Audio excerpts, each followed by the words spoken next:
talking about it during the game, right, Jason? Like, elimination heavy towards the top. There's a very big discrepancy between the top teams and the bottom teams in this match. And man, Talon, what the hell is going on? 0 placement points, 10 eliminations on one of the worst rotations. And I think the mindset for them is like, we're not winning this game. We're just going to like shoot everything that moves in this game. And it actually worked out. 10 points for like a 0 placement game is a big win. Well, especially since they started out with the hot drop against Power, right? True. Up in heart in. And then from there, yeah, you win the hot drop, but you lose one. Normally, that does cause problems. And as you say, Max, I think that even from there, if you're just 3, maybe there is that mind shift from just then on and just shoot at everything. And actually, it was very successful. So I got to say, that's a big success from a Sandhawk game where you lose one early on. That's really, really big.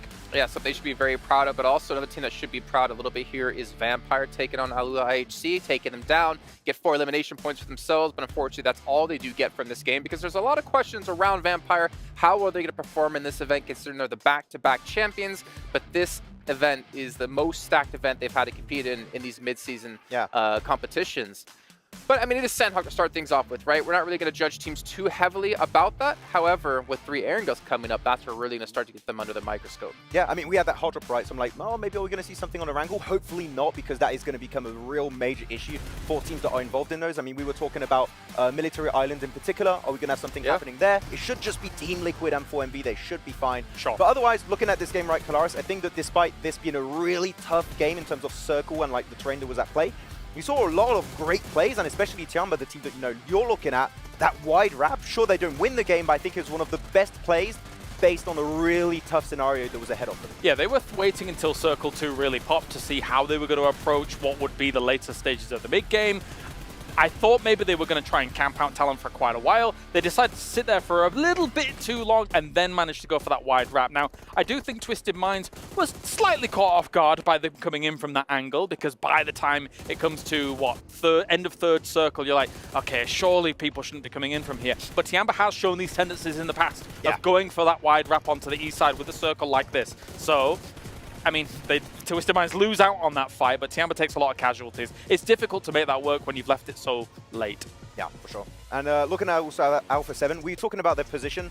So, sure, TJB did play it really well at like playing the high ground position on their spot. I feel like if they did go for the 2-2 split you mentioned, they could have got way more eliminations this game. I really feel like all the teams that are trying to scramble away from Paradise Resort, from all the terrain around that spot, they're trying to cross the road, make it back uphill. I think they could have got maybe double-digit elimination game for Alpha 7, but they were just, we have a good spot. We're going to be a little bit more relaxed this match. And I get it. I get it. If you've got a compound like that and the circle's coming your way, why not? But you're right. I mean, in terms of what is the vulnerability of that compound, like I was mentioning before, usually it's the high ground. So having a 2-2 split above there to be able to see elsewhere, because if you're just in the compound, all you can see is towards the east, southeast, east, and things like that. But hey, I mean, TJB overall, going for the wide wrap north to try and, because they did not want to push onto Alpha 7. I get why they did that, especially with some of those last circle shifts here.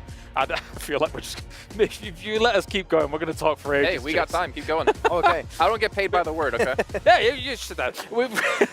But the fact that TJB went for that, I get it, but it's not the winning play. It's like almost a consolation play of like, okay, we know we're not going to push onto Alpha 7. It's difficult to make this work with the circle the way. I also really like the idea of like they're trying to avoid Alpha 7, but they got themselves in the position where they can see Apex from 4MV, they can see DRX. So even if though they don't go for the win, they get second place like pretty much 100% of the time because they're just clearing the little like solos that'll just remain. I mean, in the maybe grass. If we were at a different stage of this event, maybe if we're into the last day, maybe they're a bit and Alpha 7 or TJB need the points, maybe we'll see more of an aggressive play. Yeah, no, I would agree with that, and that's a fair assessment of it, because for the start, and again, it's Sandhawk, you've only got 3 of them out of the 18 matches that you're going to be playing. What better to do than to just guarantee yourself double digits? I mean, that's what we saw from Talon, right? Okay, with the frag potential from them on the west side. Guarantee yourself double digits on, I would say, the most difficult to navigate battleground that we play. Because it's very volatile as Sandhawk. Especially Paradise Resort terrain. Yeah, it's like you have nothing all around it. It's just like uphill, downhill,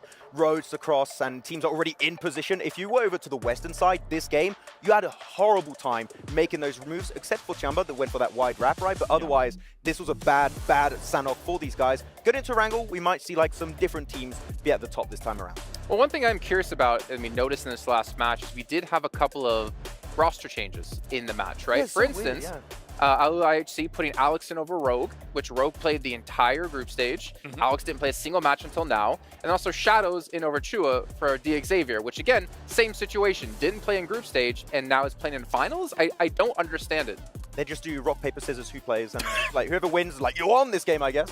Like there's no logic to it, right? There's none. I feel like there's a little bit of logic to the 4MV1 with a Baron and Arrow. Like they would do a rotation every few days, and like if you were a little bit tired, just like go to bed and just don't play don't play on that day. But, like here's just super random. And Alex in particular, I feel like he's one of the better players on the team. Shadow, also known as Levi's in the past, he was just incredible when playing for his team back in PMGC. So like, why are you putting that player on the bench until the finals? Did you want to give him a break when you could have maybe not qualified? It's weird. I don't get the logic. Experience, man. Like the best way to learn how these lobbies are playing is literally firsthand. Sure. So I don't know.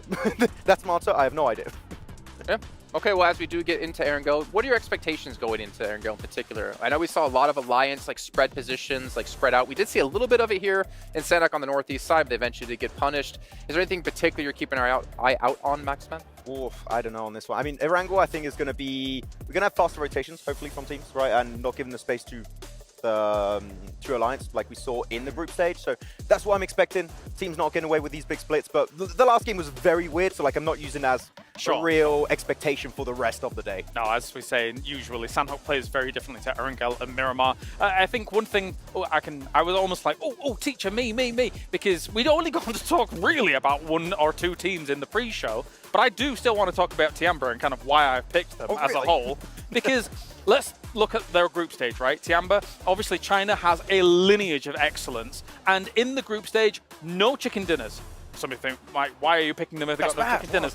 5 podium finishes. If there is just a slight tweak in some of those games, they get wins. They could have been #1 in group stage. I think they get wins here in the main event, and I think they take #1 spot eventually. Well, we will find out. Obviously, we still have a lot of matches to go today, but to remind you guys once again at home who are watching, make sure you're checking out the Violet Thunder set based off the design by Ailu in the PDP X Esports Outfit Design Contest, which of course incorporates aspects of that PMWC trophy, which looks so sick. Honestly, as you saw a performer at the start of the day, I would wear those pants for sure. The little purple flames looking fantastic, but also is looking fantastic. Our commentators, let's head back to them so we can finally kick off our back-to-back-to-back Erangels. You two. That back-to-back-to-back. First Erangel of the finals about to happen in just a few moments, folks. Alpha 7 starting off so strong. And at the same time, one of the big surprises for me was that hot drop, right? Talon taking the hot drop onto Power, getting it done.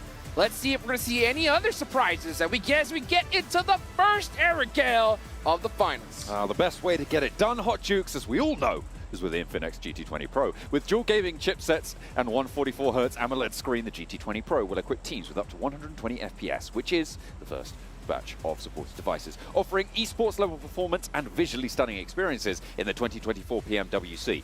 The plane path, North George over to Milta. It's going to cut Primorsk a little bit far away, but you can drop west coast, grab some vehicles, rotate down. Military base potentially a little bit difficult to get to here. Yes, it's going to be for sure. And one of the teams that likes to drop into military base is going to be none other than 4MV. So let's see where they decide to go. They should have a couple of secondary drop locations, but we also know where a few of these teams are definitely going to drop. Alpha 7 already out the plane in North George, where they're just nice and happy. I'm looking right now at the South George drop, Alolex IHC, and I think, yeah, that's... Wait, who else is that? That's Twisted Minds. Twisted Minds, yeah. Over towards South George. Great. They are entangled right now with Demo sort of in the middle of that Twisted Minds split. Potential for danger here. Playing that crates position for Twisted Minds.